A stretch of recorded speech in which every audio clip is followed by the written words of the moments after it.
जो MMF integration है, तो पहला accounting entry finance entry generate हो रहा है आपको गुड्स रिसिप्ट के समय में, वो हो रहा है inventory raw material account debit to GRI clearing account credit. ठीक है, तो ये डेबिट, ये इसका जीएल अकाउंट ऑटोमेटिक आता है। जब आप गुड्स रिसिप्ट करने जाएंगे ना, बस परचेज ऑर्डर देना है और एंटर करना है, उसके बाद डॉक्यूमेंट को सिमुलेट एंड पोस्ट करना है। ठीक है, मतलब मैनुअली वहां कुछ भी नहीं होगा, लेकिन ऑटोमेटिक ये अकाउंटिंग एंट्री जनरेट हो जाएगा। तो कैसे होगा, ये इन्वेंट्री का जो जीएल है वो आएगा बिजनेस ट्रांजेक्शन बीएसएक्स से, और जीआरआईआर का आएगा डब्ल्यूआरएक्स से। इसको बिजनेस ट्रांजेक्शन बोलते हैं। और वैल्यूएशन क्लास बीएसएक्स के बाजू में वैल्यूएशन क्लास 3000, 3000 के बाजू में जीएल अकाउंट।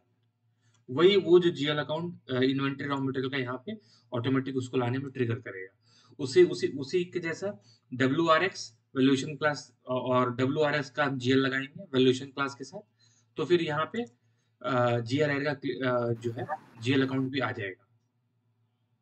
ठीक है, उसके बाद अभी देखिए, उसके बाद इंटीग्रेशन नेक्स्ट। अगर मैंने प्राइस डिफरेंस का भी आप लोग को बता दिया। अगर डिफरेंस होगा, ये इन्वेंट्री रॉ मटेरियल कहाँ से आएगा, ओबीवाईसी कॉन्फ़िगरेशन में से बीएसएक्स। ठीक है, वहां से इन्वेंट्री आ जाएगा। ठीक है, और प्राइस डिफरेंस कहाँ से आएगा, ओबीवाईसी कॉन्फ़िगरेशन में पीआरडी, बिजनेस ट्रांजैक्शन इसका है पीआरडी। ठीक है, तो टोटल अभी हमने 3 बिजनेस ट्रांजैक्शन देखा, बीएसएक्स इन्वेंट्री के लिए, डब्ल्यूआरएक्स जीआरआईआर के लिए, और पीआरडी प्राइस डिफरेंस के एक्सपेंस जीएल के लिए। ठीक है, ये जो डिफरेंस आ रहा है प्राइस कंट्रोल वी में, ये इन्वेंट्री केस से ही हो जाएगा। अब एक चीज मैं बताना भूल गया था, तो फिर से बता देता हूं कि सर्विस प्रोक्योरमेंट अगर आप कर रहे हैं, ठीक है, सर्विस प्रोक्योरमेंट अगर आप कर रहे हैं, तो आपको क्या चाहिए, एक तो वेंडर मास्टर चाहिए सेंट्रली क्रिएट हुआ हुआ।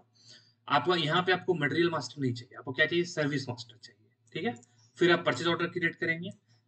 फिर सपोज ट्रांसपोर्टेशन का आपने सर्विस लिया किसी ट्रांसपोर्टिंग कंपनी से, तो 2000 किलोमीटर जाना है, 20 रुपया 1 किलोमीटर के लिए, तो टोटल कितना हो गया,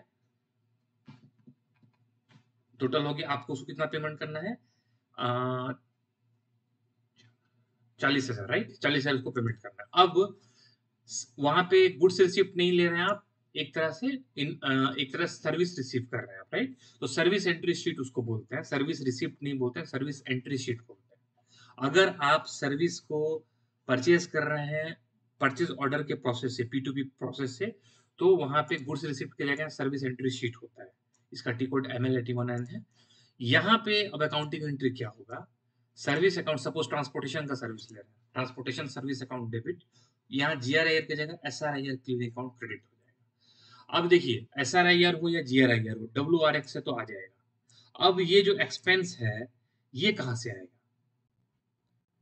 रॉ मटेरियल में वो बीएसएस से आ रहा था, लेकिन ये एक्सपेंस अकाउंट कहाँ से आएगा, ये भी ओबीवाईसी में कॉन्फ़िगरेशन करना होगा, ओबीवाईसी में जाना होगा, फिर जीबीबी में जाना होगा, जीबीबी, और जीबीबी में हम ये एक्सपेंस अकाउंट को असाइन करेंगे, और जब हम सर्विस एंट्री शीट पोस्ट करेंगे तो वहां से ये ट्रिगर हो जाएगा।